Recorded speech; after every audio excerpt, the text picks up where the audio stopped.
and today it's one of my favorite series that we do. We meet and talk with some of the most brilliant reporters, journalists out there who are committed to the story that they're covering because it is more than a story. It is someone's life. Our next guest, award-winning reporter Barbara Bradley Hagerty. When a high-profile murder trial in Texas led to the wrongful conviction of an innocent man, Barbara immersed herself into the case to fight against heartbreaking injustice. Take a look. It was a 1987 murder that rocked the state of Texas. 33-year-old businessman Jeffrey Young was beaten to death in a Dallas warehouse. Police charged Ben Spencer with the murder. Ben was 22, married, with a baby on the way. Despite no record of past violence and no physical evidence tying him to the crime, Ben was convicted and sentenced to life in prison.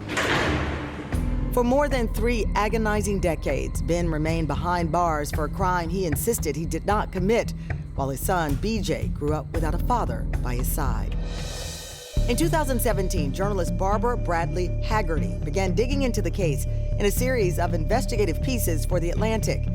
What she uncovered was a shocking miscarriage of justice, including prosecutorial misconduct and witnesses who gave false testimonies in exchange for reward money.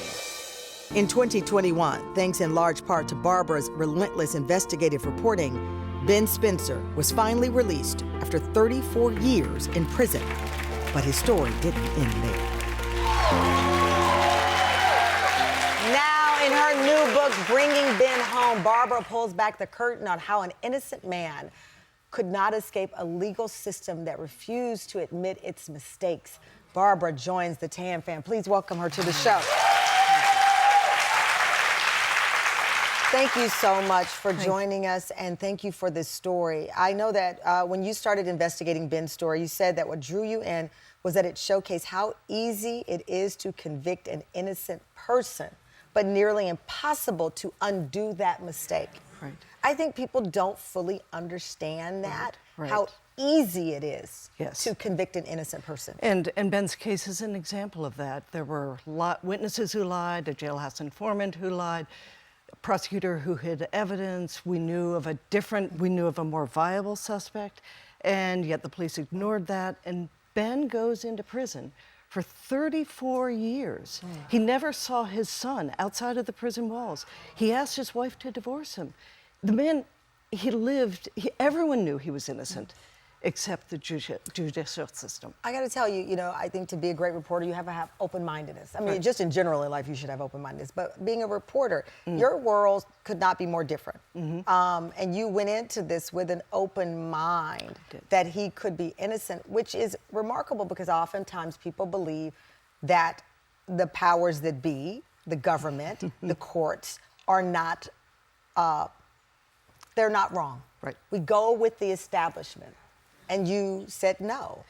And do you know what happened? Before I even got involved, a judge, 20 years after the conviction, had ruled he was innocent.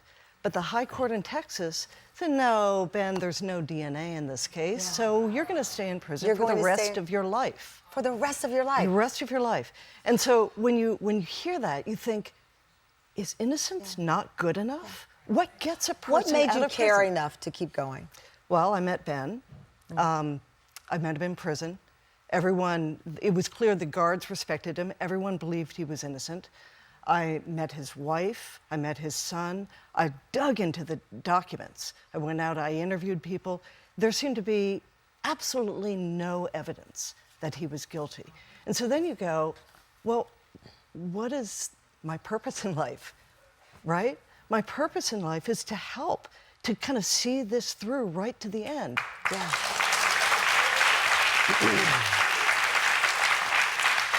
On March 12, 2021, Ben Spencer was freed. I should point out the family of the victim, Jeffrey Young, opposed his release and have said previously that they believe Spencer is guilty. That makes it... It makes it complicated, yes, because there's cognitive dissonance. They believed the right person was in prison, and now that's kind of undone for them. So it's like a Band-Aid ripped off. Still, Ben was innocent. He spent 34 years in prison. And I gotta tell you, when he got out, it was like it was like a mosh pit. It was so exciting to watch him walk out of prison after 34 years. Can I describe it to you? No, because he's going to join us after this. Coming up, Ben and Barbara together on the set. Don't go away. Welcome back. We are live back with journalist Barbara Bradley Hagerty, whose new book, Bringing Ben Home, tells the story of Ben Spencer, a Texas man who spent 34 years of his life in prison for a murder he did not commit. Ben was finally freed, and he joins the show. Please welcome Ben Spencer to our show.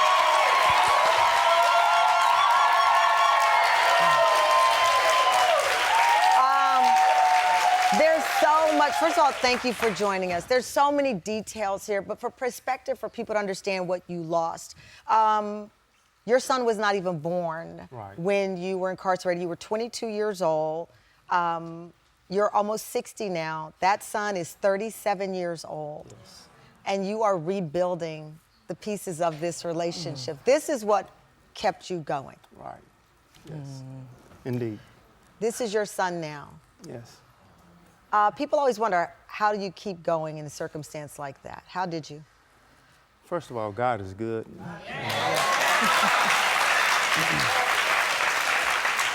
And through it all, He kept me, guiding me through my path. It was just a journey, you know. Your journey included, at one point, your wife, Deborah. You said to her, you can divorce me because I don't want you to miss out on your life. Right. She never gave up on you. And after you were released, after he was released in 2021, you and Deborah remarried on the same month and day of your original wedding. I mean, there's so many things. Even your name was cleared, you were exonerated in court. I want to play that important moment in Ben's life. He was released in 2021. In August, his name was fully cleared when a judge exonerated him. This is that emotional moment when Ben addressed the court. And I'd ask that we don't forget that myself and my family, we're not the only victims in this, but the Young family were victims as well because they lost a loved one. And the person who was actually responsible for what happened to Jeffrey Young was not brought to justice. So I'd ask that you pray for the Young family and be mindful of them in this manner because they still lost a loved one. So I don't want them to be forgotten in this.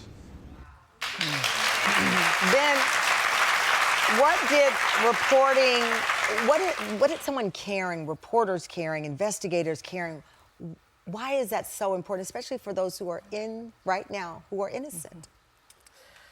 Because, first of all, it's a hopeless situation, and you often wonder if the judicial system will ever correct itself, and it does not. So without those who are on the outside who have a passion for this, then there's no hope. You're just kind of lost in the system. Well, I just want to thank you. I know that life, all those years, and you're catching up on so many things, but you are such a dignified man, and you can see that, and I appreciate that.